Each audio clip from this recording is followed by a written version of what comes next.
নমস্কাৰ, মই ঋতুপৰ্ণ ভূঞাই সকলোকে স্বাগতম জনাইছোঁ আৰু আজি মই আপোনালোকক দেখুৱাব বিচাৰিছোঁ যে মই কোনখন বিদ্যালয়ৰ পৰা আদিপাঠ গ্ৰহণ কৰিছিলোঁ, অৰ্থাৎ যিখন প্ৰাথমিক বিদ্যালয়ৰ পৰা মই শিক্ষা জীৱন আৰম্ভ কৰিছিলোঁ সেই বিদ্যালয়খন আজি দেখুৱাবৰ কাৰণে উপস্থিত হৈছোঁহি।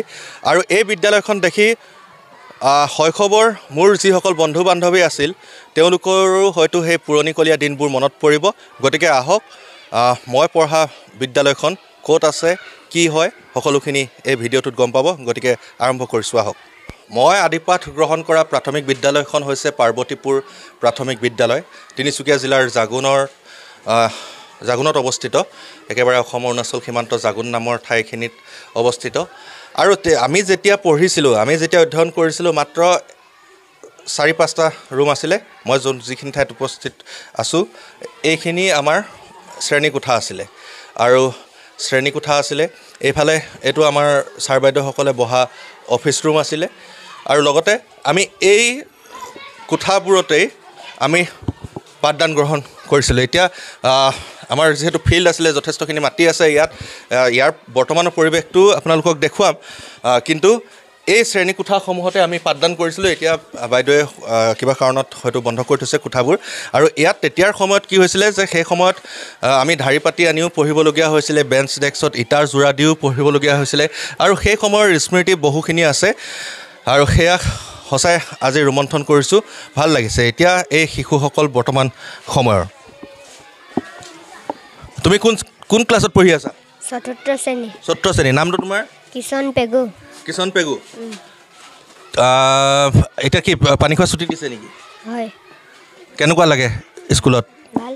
উৎপাত কৰা নেকি? আৰু কি কৰি ভাল পোৱা? গান গোৱা? কবিতা গোৱা? কবিতা আবৃত্তি কৰা? কবিতা এটা আবৃত্তি কৰি শুনোৱাচোন, যিকোনো এটা কবিতা তোমাৰ ভাল লগা। পখিলাই পাখি মেলি নাচে উৰি উৰি, আধা ফুলা কলিটিক চাই ঘূৰি ঘূৰি, একেলগে খেলোঁ বুলি কলিটিক ক'লে, ভাল পাই কলিটিয়ে পাহি মেলি দিলে। বঢ়িয়া। আমি এদিন এনেকুৱা সৰু আছিলোঁ, সৰু কণমানি আছিলোঁ আৰু ইয়াৰ সমান চাইজৰ আছিলোঁ আমি। আৰু সকলোৱে এনেকৈ এই বিদ্যালয়খনৰ পৰাই পাঠদান গ্ৰহণ কৰিছিলোঁ। আৰু এতিয়া লগৰ বন্ধু বান্ধৱীবোৰ প্ৰত্যেকজনে বিভিন্ন ক্ষেত্ৰৰ লগত জড়িত আৰু ভাল লাগে। সেয়েহে এনেকুৱা ধৰণৰ পৰিৱেশবোৰ দেখা পালে আৰু নিজৰ বিদ্যালয়খন এতিয়া বহুখিনি সলনি হ'ল আৰু 3-4 জেগাত বিদ্যালয়খন নিৰ্মাণ কৰা হ'ল বিভিন্ন ধৰণেৰে। একেটা কেম্পাছৰ ভিতৰতে এক ডাঙৰ পৰিৱেশে বৰ্তমান গঢ় ল'লে। এইখিনি এতিয়া পাঠদান কৰি থকা ধুনীয়াকৈ মৰম লগা গোটেইখিনি ছাত্ৰ ছাত্ৰী, এদিন সিহঁতেও মোৰ দৰে ডাঙৰ হ'ব, এদিন আকৌ ইহঁতে আহিলে বিদ্যালয়খনৰ পৰিৱেশ বা কিদৰে হ'ব। মোৰ ওচৰত ধুনীয়া মৰম লগা ছাত্ৰী কেইজনীমান আছে, এইফালে মোৰ চিনাকিয়ে। কেনেকুৱা লাগিছে? ভাল লাগিছে নে ভয় লাগিছে? তুমি ধুনীয়া বিহু নাচা নহয়, গান এটা কোৱাচোন, বিহু গান। অসমীয়া বোলা অমিতা বৰ ভাল ফল, খৰাহিত ভৰি আছে আম লিচু কল, কমলা ৰবাব টেঙা বৰ মজা লাগে, আমি সকলোৱে খাওঁ লাগে ভাগে। তুমি তোমাৰ নামটো কৈ দিয়াচোন চবেই জনাকে। নমস্কাৰ, মোৰ নাম শ্ৰীমতী ময়ূৰী সোণোৱাল। কোন ক্লাছত পালাগে যে ময়ূৰী? 1 ক্লাছ 1ত। এনেকুৱা বিভিন্ন প্ৰতিভা আছে এই বিদ্যালয়খনত আৰু এই কণ ছাত্ৰ ছাত্ৰীসকলে এদিন ভৱিষ্যতৰ সম্পদ হৈ গঢ় ল'ব। আমাৰ সেই সময়ৰ স্মৃতি বহন কৰা আৰু এটা বস্তু আপোনালোকক দেখুৱাব বিচাৰিছোঁ। এই গছজোপা আমি সৰু থকাৰ পৰা বা তাৰ বহু আগৰ পৰাই হয়তো আছিল, এতিয়াও আছে, জীৱিত আছে। এই গছজোপাত আমি বিভিন্ন ধৰণৰ খেল খেলিছিলোঁ, সেই সময়ত জিৰাইছিলোঁ আৰু ল'ৰালিৰ সেই দিনবোৰৰ কথা আজিও মনত পৰিছে। আৰু এই গছজোপাৰ এটা বিশেষত্ব হ'ল ইয়াত কঁঠাল আৰু এজোপা কৃষ্ণচূড়া, এই দুজোপা জজা গছ বুলি কোৱা হয়। আৰু বহুতে সেই সময়ত ভয় কৰিছিল বা ভয় খুৱাইছিল বা এতিয়াও নাজানো, কিছুমান নিশা হ'লে অলৌকিক ঘটনা ঘটে বুলিও কয় এই গছ দুজোপাক লৈ। বিভিন্ন ধৰণৰ ভূত প্ৰেত দেখাৰ কথাও কিছুমানে কয়, কিন্তু কিমান দূৰ সঁচা নাজানো। কিন্তু আমি যেতিয়া এনেকুৱা বয়সৰ আছিলোঁ, এই বয়সত কিন্তু আমি এই গছজোপাৰ তলতেই এনেকুৱা ধৰণৰ বিভিন্ন ধৰণৰ খেল সেই সময়ত খেলিছিলোঁ বা বহু মোৰ সহপাঠী লগৰ সমনীয়াই এনেদৰে কিন্তু এই গছজোপাৰ ছাঁটো আমি বহুখিনি ফূৰ্তি কৰিছিলোঁ। মই এতিয়া আপোনালোকক দেখুৱাব বিচাৰিছোঁ এতিয়াৰ সময়ৰ যিটো পাৰ্বতীপুৰ প্ৰাথমিক বিদ্যালয়ৰ অফিচ বা কাৰ্যালয় য'ত শিক্ষক শিক্ষয়িত্ৰীসকল বহে মই কাৰ্যালয়টোৰ ভিতৰত সোমাই যাওঁ বাইদেউৰ লগত কথা পাতিবৰ কাৰণে চেষ্টা কৰিম আৰু এই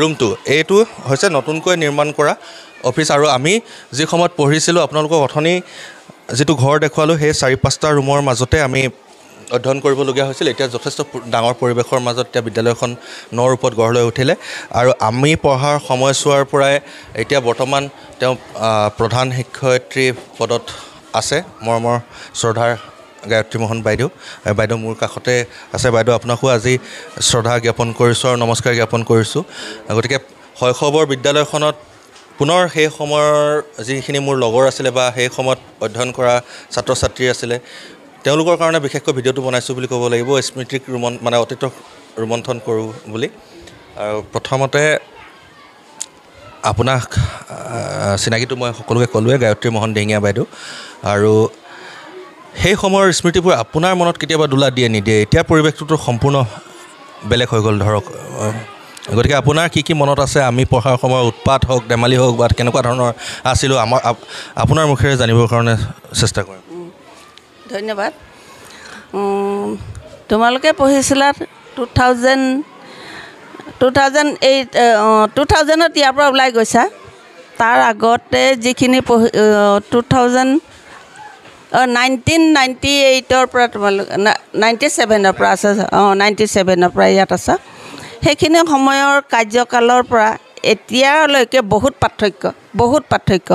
পাৰ্থক্য মানে সাংঘাতিকেই পাৰ্থক্য ছাত্ৰ ছাত্ৰীৰ মনোবৃত্তি ছাত্ৰ ছাত্ৰীৰ মানসিকতা সেইটোতো বহুত বেলেগেই হৈ গ'ল আৰু স্কুলৰ পৰিৱেশো তুমি নিশ্চয় দেখিছাই স্কুলৰ পৰিৱেশো বহুত বেছি হ'ল তোমালোকে এটা ৰুমতে 5টা ক্লাছ বহি আছিলা 5টা ক্লাছত টোটেল ষ্টুডেণ্ট আছিলে সেইখিনি মই 65 মোৰ এতিয়াও মনত আছে 65 আছিলোঁ 65 ষ্টুডেণ্টৰ ভিতৰত এতিয়া প্ৰতিটো ক্লাছতে আছে 40ৰ ওপৰত আছে 5ত আছে 54 বৰ্তমানৰ কথা কৈছোঁ দেই 5ত আছে 54 4ত আছে 50 3ত আছে 48 2ত আছে 43 আৰু 1ত আছে 42 বৰ্তমান সেইখিনি সময় তোমালোকে পঢ়ি থকা সময়ত আছিলে অনলি 65 সেইখিনি সময়ৰ পৰা এতিয়া ক্ৰমান্বয়ে বাঢ়ি এই অৱস্থাত পাইছেহি এতিয়া টোটেল ষ্টুডেণ্ট আমাৰ আছে 237 ইমান বেছি হ'লগৈ সেইকাৰণে কৈছোঁ বহুতে সলনি হ'ল অৱশ্যে ভালো লাগিছে দেশ প্ৰগতিৰ পথত আমাৰ স্কুলখনো সেইকাৰণে বহুতখিনি আগুৱাই গৈছে ছাত্ৰ ছাত্ৰীসকলে আগতে যিমানখিনি কথা ক'বলৈ সাহস আছিলে এতিয়া কিন্তু তেনেধৰণ নহয় ছাত্ৰ ছাত্ৰীক যেনেধৰণে আমি শিকাব বিচাৰোঁ তেনেধৰণেই শিকে আৰু তেনেধৰণে ছাত্ৰ ছাত্ৰীসকলেও চেষ্টা কৰি আহিছে এতিয়া আমি দেখা পাওঁ সকলো ছাত্ৰ ছাত্ৰী কিন্তু সমান নহয় কাৰণ কেলৈ 5টা আঙুলি সমান নহয় বুলি কয় যে সেই ঠিক তেনেদৰে সকলো ছাত্ৰ ছাত্ৰী সমান নহয় কিন্তু প্ৰায়ভাগ 80% ষ্টুডেণ্টে ঠিকে আছে আৰু তোমালোকৰ সময়ৰ পৰাই বা তাৰ আগৰ পৰাই এখন স্কুলৰ পৰা বৃত্তি পৰীক্ষা যিটো বাৰ্ষিক বৃত্তি পৰীক্ষা হয় চৰকাৰীভাৱে সেই বৃত্তি পৰীক্ষাত উত্তীৰ্ণ হোৱা হাৰটো এতিয়াও চলি আছে অব্যাহত আছে সেইটো কাৰণে ভাল লাগে মোৰ কাৰ্যকাল আৰু বেছি দিন নাই বাৰু 2026 চনৰ মাৰ্চ মাহত মোৰ শেষ হ'ব এইকেইটা দিনলৈকে কেনেকৈ পাৰ কৰাওঁ সেইটো সময়হে ক'ব আৰু কি বা নতুন নিয়ম নীতি ওলায় তাৰ ভিতৰতে মই আৰু এটা নতুনকৈ ক'ব বিচাৰিছোঁ আগতে আমি তোমালোকৰ সময়ত বা এই 2022-23 বৰ্ষলৈকে আমি ৰেজিষ্টাৰতে ছাত্ৰ ছাত্ৰীসকলৰ এটেণ্ডেঞ্চ দিছিলোঁ শিক্ষকসকলৰে এটেণ্ডেঞ্চ দিছিলোঁ কিন্তু এই বছৰ আমাক কি কৰিছে চৰকাৰে আমাক টেবলেট দিছে এই টেবলেটত এটা শিক্ষা সেতু এপছ এটা ডাউনলোড কৰি ল'বলৈ দিছে সেই শিক্ষা সেতুৰ দ্বাৰাই আমি ছাত্ৰ ছাত্ৰীও এটেণ্ডেঞ্চ দিব লাগে আৰু শিক্ষক শিক্ষয়িত্ৰীও এটেণ্ডেঞ্চ দিবলগীয়া হৈছে মানে বাইদেউ মই এইখিনিতে এটা কথা আপোনাৰ পৰা সুধিব বিচাৰিছোঁ যে আগত এটা মজা আছিলে বুলিয়ে ক'ব লাগিব নহয় জানো মানে এইটো এটা সৰুকালৰ দুষ্টামি বা উৎপাত ধৰক ৰেজিষ্টাৰ বহীখন বা যেতিয়া আমাৰ উপস্থিতি শিক্ষকসকলে মাতে মানে উপস্থিত আছেনে নাই এতিয়া উপস্থিত বাইদেউ উপস্থিত ছাৰ বা প্ৰেজেণ্ট বাইদেউ এই শব্দবোৰ এতিয়া বিলুপ্তিৰ পথত বুলি ক'ব লাগিব নেকি যেতিয়া এইটো টেবলেটটো আৱিষ্কাৰ কৰিলে নে মানে তেওঁলোকে সেই প্ৰক্ৰিয়াটো থাকিব ধৰক ৰেজিষ্টাৰৰ এতিয়া সেই প্ৰক্ৰিয়াটো এনেধৰণৰ হৈছে আমি যদিও আমাক টেবলেট দিছে শিক্ষা ক্ষেত্ৰৰ দ্বাৰা প্ৰেজেণ্ট দিবলগীয়া হৈছে এটেণ্ডেঞ্চ ল'বলগীয়া হৈছে কিন্তু আমি তথাপিতো লিখিতভাৱে থকা যিখন ৰেজিষ্টাৰ সেইখন মেইনটেইন কৰিয়ে আছোঁ সেইখন মেইনটেইন কৰাৰ লগে লগে ছাত্ৰ ছাত্ৰীসকলৰ এটেণ্ডেঞ্চ ল'বলৈ যাওঁতে তেওঁলোকৰ নাম কোৱাৰ লগে লগে উপস্থিত বাইদেউ বা প্ৰেজেণ্ট বাইদেউ সেইটো এতিয়ালৈকে কয় সেইটোও ভাল লাগে আৰু তাৰ দ্বাৰা ছাত্ৰ ছাত্ৰীসকলে এনেকুৱা ধৰণৰ এটা শ্ৰৱণ শক্তি যিটো থাকিব লাগে সেইটো ছাত্ৰ ছাত্ৰী হেৰিয়াত থাকে কিন্তু এই টেবলেটৰ যোগেদি কিন্তু সেইটো নহয় কাৰণ কেলৈ কেতিয়াবা ছাত্ৰ ছাত্ৰীসকলে ব্যস্ত হৈ থাকে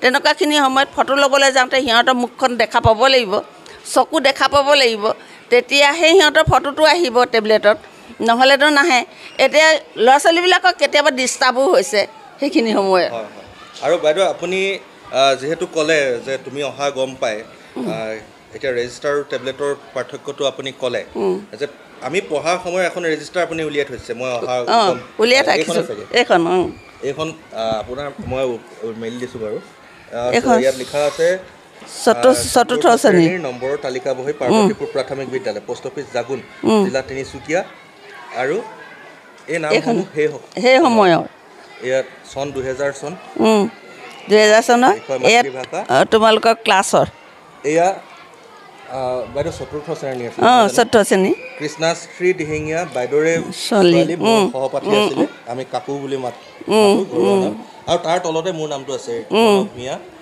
অৰ্থাৎ ৰোল নম্বৰ মোৰ তাৰ মানে তেতিয়া 2 আছে তাৰপিছত পূৰ্ণিমা চক্ৰৱৰ্তী মনোজ বৰুৱা পূৰ্ণিমা এতিয়া বাহিৰত আছে মনোজে শদিয়াত চাকৰি পাইছে আমান আহমেদৰ লগত যোগাযোগ নাই ৰুবুল ডেকা ভাল ব্যৱসায়ী টাৰ্জান হাজৰিকা আছে মঞ্জু চেতিয়া বিয়া হৈ গৈছে মিথুন চেত্ৰী ব্যৱসায় কৰি আছে দেৱিকা চেত্ৰী দেৱিকা দেৱী পাহৰিছোঁ অনিমা তালুকদাৰ দীপমণি গোহাঁই বাহিৰত গৈ পৰি গগৈ বিপুল গোহাঁই পুণ্যপ্ৰসাদ শৰ্মা শশীলা সোণোৱাল দীপমণি চেতিয়া পম্পী দেৱ ৱাহিদুৰ ৰহমান ববিতা কাকতি সুমিত্ৰা দেৱ ঘনশ্যাম দলে মানে আমি 22জন আছিলা মানে এইখন দেখি আজি নিজে অভিভূত হৈ পৰিছোঁ বা ইমান সুন্দৰকৈ যে বাইদেৱে এই বস্তুখিনি সংৰক্ষণ কৰি ৰাখিছে আৰু ৰাখিবলগীয়া দায়িত্বৰ ভিতৰতো পৰে কিন্তু ক'ৰবাত কিন্তু বিচাৰিব গ'লেও পোৱা নাযায় আৰু পাৰ্বতীপুৰ প্ৰাথমিক বিদ্যালয়ৰ বিশেষত্ব এটা আছে প্ৰতি বছৰে ফলাফল ভাল হয় বৃত্তি পৰীক্ষাতে হওক বা বিভিন্ন পৰীক্ষাত আৰু নাম উজ্বলাবলৈও বাইদেউ সক্ষম হৈছে গুণোৎসৱৰ ফালৰ পৰাও সক্ষম হৈছে নহয় জানো আৰু আজি ঘপককৈ আহিলোঁ বাইদেৱে উল্লেখ কৰাৰ দৰে বাইদেউৰ বেছি বছৰ নাই আমি পঢ়াৰ সময়ত শইকীয়া ছাৰ প্ৰধান শিক্ষক আছিলে বীৰেণ শইকীয়া ছাৰ তেওঁ ঢুকালে ৰিটায়াৰ্ড হৈ ঢুকালে গংগা ছাৰ আছে তাৰপিছত কেইদিনমান পালোঁ আমাৰ বিদ্যাৱতী ফুকন বাইদেউক পালোঁ তাৰপাছত আৰু কোন আছিলে বাইদেউ বিজুমণি শইকীয়া বাইদেউক আমি মানে তেওঁ হিচাপে পাইছিলে বুকি দা আছিলে বুকি শইকীয়া তেনেকৈ আৰু তেতিয়াৰ সময়ৰ শিক্ষাটোৰ সম্পূৰ্ণ এটা পৃথক হৈ পৰিল আৰু আমি তেতিয়া কাৰিকৰী শিক্ষাৰ পৰা গোটেইখিনি শিক্ষা আমি মানে এটা শিক্ষকসকলৰ নিজ প্ৰচেষ্টাত আমি আগুৱাই গৈছিলোঁ আৰু এতিয়াও শিক্ষাৰ মানদণ্ডটো উন্নতই কৰিছে মানে যুগৰ পৰিৱৰ্তনৰ লগে লগে সলনি হৈছে আৰু বাইদেউ তেতিয়া আমাৰ সময়ৰ দিনৰ আপোনাৰ কিবা তেনেকুৱা একদম ভাল লগা বা কিবা আমি দুষ্টামি কৰা তেনেকুৱা ধৰণৰ কিবা স্মৃতি মনত আছে নেকি বা কাকুৱে হওক আপুনি তেতিয়া বাইদেউৰ এটা কথা সেইটো সময়ত কাকুৰ ৰোল নম্বৰ 1 মানে কৃষ্ণাশ্ৰী দিহিঙীয়া বাইদেউৰ ছোৱালী কিন্তু সেই সময়ত যেতিয়া স্কুলত আহি পায় তেতিয়া কিন্তু মানে এটা শিক্ষক মানে ছাত্ৰ ছাত্ৰীৰ লগত যিটো সম্পৰ্ক থাকিব লাগে সেইটো মাতৃ কন্যা হিচাপৰ সম্পৰ্ক নহয় সেইটো মানে স্কুলত নিজৰ ছোৱালী নহয় তাৰমানে ছাত্ৰী তেনেকুৱা ধৰণৰ আছিলে তেনেকুৱা বাইদেউ কিবা মনত আছে নেকি বা আমাৰ পাছত আগত কিবা ধৰণৰ তেনেকুৱা বুলি ক'বলৈ গ'লে মই মোৰ ল'ৰাটোৰ বিষয়ে ক'ব বিচাৰিছোঁ শ্যামল দিহিঙীয়া সি সদায় কি কয় তাৰ লগৰকেইটাৰ লগত সৌৰভ ফুকন তাৰপিছত আছিলে ৰাজেন বৰা অম্লান প্ৰতিম বৰুৱা তেনেকৈ কৈ সিহঁতৰ গ্ৰুপৰখিনি যিখিনি ল'ৰা ছোৱালী আছিলে বিশেষকৈ ল'ৰাখিনি সেই ল'ৰাখিনিয়ে যেতিয়া খেলি থাকে সেইখিনি সময়ৰ ছাত্ৰ ছাত্ৰীৰ মানসিকতা আৰু এতিয়াৰ কথা মই ক'ব বিচাৰিছোঁ। এদিন সিহঁতিকেইটা স্কুল ছুটিৰ পিছত খেলি আছিলে, সেই পুৰণা স্কুলটোৰ ফ্ৰণ্টতে এজোপা গছ আছিলে, সেই তলতে খেলি আছিলে। খেলি থাকোঁতে ধূলি বালি হৈ আছে, খেলি থাকোঁতে পইচা এটা পালে, 500 টকীয়া নোট এখন পালে। নোটখন পোৱাৰ লগে লগে মোক গৈ দৌৰি গৈ দেখুৱাইছেগৈ, বা মই পইচা এটা পালোঁ বুলি কৈছে। তাৰপিছত মই কৈছোঁ কি পইচা চাওঁ, এনেকৈ দেখুৱাইছোঁ, দেখিছোঁ 500 টকীয়া নোট। সি তাৰমানে এতিয়া মই এইটোৱে ক'ব বিচাৰিছোঁ, এতিয়া ল'ৰা ছোৱালীয়ে 10 টকা পইচাও ইমান সৰুতে চিনি পায়, 1 টকা পইচাও চিনি পায়। সেইখিনি সময়ত 4ত পঢ়ি থকা ল'ৰাটো তাৰমানে 500 টকা চিনি নাপায়। সেইটো কথা মই ক'ব বিচাৰিছোঁ। এতিয়া ল'ৰা ছোৱালীখিনিৰ লগত সেইখিনি সময়ত কেনেকুৱা অৱস্থা হৈছিলে চোৱা। আৰু যিখিনি খেলা ধূলা কথাখিনি মই ক'ব বিচাৰিছোঁ, খেলা ধূলা সময়খিনি তোমালোকে যিখিনি টাইম টেবুল মেইনটেইন কৰিব পাৰিছিলা, এতিয়া ল'ৰা ছোৱালীখিনিয়ে কিন্তু সেইখিনি অলপ অসুবিধা হয়। টাইম টেবুলটো মিলাবলৈ যেন অলপ অসুবিধা হৈছে, তেনেকুৱা ধৰণৰ হৈছে। কাৰণ কেলৈ ল'ৰা ছোৱালীৰ সংখ্যাই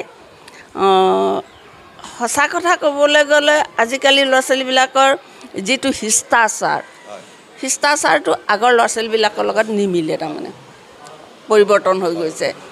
সেইকাৰণে আমি শিক্ষক শিক্ষয়িত্ৰীসকলেও কিছুমান ক্ষেত্ৰত বহুত সাৱধানতা অৱলম্বন কৰিবলগীয়া হৈছে। আৰু তেনেধৰণে বহুত আছে, কিন্তু এইখিনি মই মনতো পৰা নাই নহয়। বাৰু যে কি নহওক বাইদেউ, মই মোৰ দুষ্টামিটো বহুত আছিল, তাৰ ভিতৰত মানে পঢ়া শুনাৰ লগত জড়িত এটা ছিক্ৰেট এটা আজি বাইদেউক কৈ দিছোঁ। মানে তেতিয়াতো ক'ব নোৱাৰিও, মানে আমাৰ সময়ত কি আছিলে, আপোনাৰ শেষৰ দিনা চিত্ৰাংকন পৰীক্ষা হয়। মানে আপোনাৰ হয় বাঁহৰ বেতৰ বস্তু বনাই আনিব লাগে, আকৌ মাটিৰে বিভিন্ন ধৰণৰ ফল মূল বা সা সঁজুলি বনাব লাগে। এতিয়া ঘৰৰ পৰা মাটিখিনি আমি লৈ আহোঁ পৰীক্ষাত, ঘৰৰ পৰা লৈ অহা হয় মাটিখিনি পলিথিন এটাত প্ৰত্যেকে ভৰাই লৈ আহে। কিন্তু যদি পৰীক্ষাত কেনেবাকৈ আহিলে যে আম এটা বনাবলৈ আহিলে বা ৰঙালাও এটা যিয়ে নহওক বনাবলৈ আহিলে, এতিয়া যিমান পিটিকি থাকিলেও বা বনাই থাকিলেও কেতিয়াবা ধুনীয়া নহয়। কিন্তু তাৰ ভিতৰত আমাৰ মাজৰে কি হয়, কোনোবাই আকৌ বহুত ধুনীয়াকৈ আমটো বনায়। আৰু আপোনালোক অফিচত বহি থাকে, নিজৰ ৰোল নম্বৰটো বা আৰু নামটো লিখি আমটো দেখুৱাবগৈ লাগে। সেই আমটো আপোনালোকক দেখুৱাই আনি নম্বৰটো পোৱাৰ পাছত আকৌ সেই একেটা আমকে আমি সেই ঠাইটো অলপমান সাল সলনি কৰি সেই সময়ত দুষ্টামি কিছুমান আছিলে তেনেকুৱা ধৰণৰ। কাৰণ তাৰ আমটো ধুনীয়া হৈছে, আমাৰ আমটোতো বেয়া হৈছে। আজি আপোনাৰ আগত স্বীকাৰ কৰিছোঁ, কিন্তু খুব বেছি 2-3 তেনেকুৱা ধৰণৰ নম্বৰৰ হয়তো পাৰ্থক্য আছিলে। আৰু সেই সময়ত আমাক পাঠ পঢ়া, মৌখিক ইত্যাদি বিভিন্ন ধৰণৰ আছিলে। এতিয়া পাঠ্যক্ৰমবোৰ সলনি হ'ল। আৰু বাইদেউক ইমানখিনি সময় দিয়াৰ কাৰণে ধন্যবাদ জ্ঞাপন কৰিছোঁ, আপোনাৰ দীৰ্ঘায়ু কামনা কৰিছোঁ। আৰু বিদ্যালয়খনৰ বিষয়ে আৰু কিছু দৃশ্য আপোনালোকক দেখুৱাবৰ কাৰণে চেষ্টা কৰিম। এতিয়া এই বিদ্যালয়খনত বাইদেউৰ বাহিৰে পুৰণি ষ্টাফ বুলি ক'বলৈ নায়েই, বাইদেউ আটাইতকৈ পুৰণি। আৰু নতুনকৈ বা এই বিদ্যালয়খনত নতুনকৈ জড়িত হৈ থকা এগৰাকী ছাৰ আছে মোৰ কাষতেই, আগতেও লগ পাইছোঁ, মাৰ্ঘেৰিটাৰে হয় তেওঁ। কেনেকুৱা অনুভৱ আপোনাৰ এই বিদ্যালয়খনত শিক্ষকতা কৰি? হয় ঋতুপৰ্ণ, পোনপ্ৰথমে মই তোমাক ধন্যবাদ জ্ঞাপন কৰিছোঁ। কাৰণ কেলৈ অতীতৰ যি স্মৃতি মন্থন কৰা তুমি প্ৰয়াসৰ প্ৰচেষ্টা লৈছা, মই তোমাক ধন্যবাদ জ্ঞাপন কৰিছোঁ। এতিয়া মই এখন স্কুলত বিদ্যালয়ত জইন কৰা মোৰ আজি প্ৰায় 6 বছৰমান হৈছে। ভাল লাগিছে, বিদ্যালয়খনত ছাত্ৰ ছাত্ৰীসকলৰ সংখ্যাও যথেষ্ট বেছি।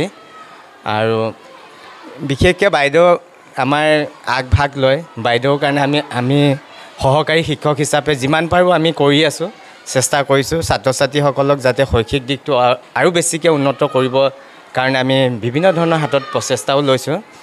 ভাল লাগিছে কৰি। আৰু ল'ৰা ছোৱালীবিলাকো ঠিক তেনেকৈ ইয়াত আমাৰ অনুপস্থিতটো খুব কমেই হয়, আমাৰ উপস্থিতটোৱে সংখ্যাটোৱে বেছি হয়। আৰু ইয়াত আমাৰ বিদ্যালয়ৰ যিটো এটা শৃংখলাবদ্ধ বা অনুশাসনমূলক যিটো আমাৰ দিশ, সেইটো ক্ষেত্ৰতো বাইদেউ খুব আগভাগ লয়। আমিও যথেষ্টখিনি কাম কৰোঁ। আৰু এতিয়া বৰ্তমান আগৰ দিনত অলপ শিক্ষা ব্যৱস্থাটো বেলেগ আছিলে, এতিয়া আমাৰ নতুন শিক্ষা ব্যৱস্থা এটা আহিছে 2020 চনৰ পৰা, যিটো NEP কয়, ৰাষ্ট্ৰীয় শিক্ষানীতি। সেই শিক্ষানীতিৰ বিভিন্ন ধৰণৰ কিছুমান সাল সলনি ঘটোৱা হৈছে। আৰু শিক্ষা ব্যৱস্থাটো আগতকৈ অলপ বহুতখিনি দিশত অলপ সাল সলনি আহিছে। গতিকে আমিও যিমানখিনি পাৰিছোঁ প্ৰচেষ্টা কৰিছোঁ আগলৈও যাতে আমি শিক্ষা ব্যৱস্থাটো এই ৰাষ্ট্ৰীয় শিক্ষানীতিৰ লগত মানে সাঙুৰ খাই ইয়াক ফলপ্ৰসূ কৰি তুলিবৰ কাৰণে আমি চেষ্টা চলাই যাম আৰু চেষ্টা চলি আছে বৰ্তমান চলাই গৈ থাকিম তেওঁ এইখন বিদ্যালয়তে শিক্ষকতা কৰি আছে ছাৰৰ মনোভাৱ কিছু ল'বৰ কাৰণে চেষ্টা কৰিম ধন্যবাদ ভূঞা ডাঙৰীয়া স্কুলখনত মই 2017 চনতে আহিলোঁ আহি ইয়াৰ পৰিৱেশটো বৰ ভাল লাগিছে যদিও মোৰ ঘৰ লখিমপুৰত হয় তথাপি ইয়াৰ যি স্থানীয় ব্যক্তি আছে গাৰ্জেনসকল আছে তেখেতসকলৰ মৰম চেনেহ আৰু ল'ৰা ছোৱালীসকলৰ মৰম চেনেহ বৰ ভাল তেখেতসকলে খুব আগ্ৰহে আমি যি শিক্ষা প্ৰদান কৰোঁ গ্ৰহণ কৰিবলৈ চায় তাৰপিছত তেওঁলোকৰ অকল শিক্ষা দীক্ষাৰ লগতে যে আমাৰ স্কুলখন আছে তেনে নহয় আমি শনিবৰীয়া দিনত প্ৰতিটো শনিবাৰতে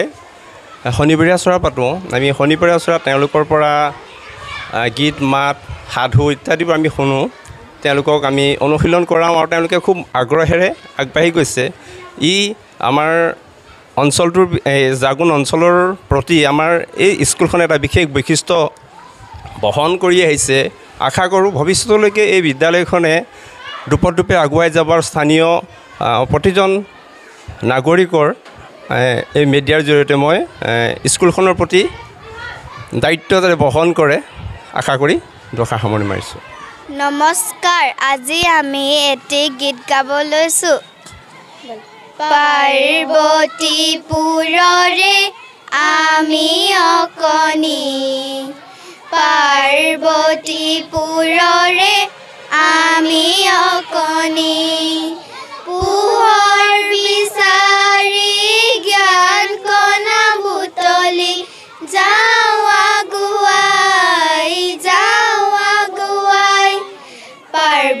পাৰ্বতীপুৰৰে আমি অকণি পাৰ্বতীপুৰৰে আমি অকণি প্ৰতি ৰজনী পোহৰ গণি বিচাৰি বিচাৰি যাওঁ আগুৱাই পাৰ্বতীপুৰৰে আমি অকণি পাৰ্বতীপুৰৰে আমি অকণি প্ৰাতঃসভাৰ মন্ত্ৰেৰে মহৎ লোকৰ বাণীৰে স্বাস্থ্যবাণী আৰু সংকল্পেৰে যাওঁ আগুৱাই পাৰ্বতীপুৰৰে আমি অকণি পাৰ্বতীপুৰৰে আমি অকণি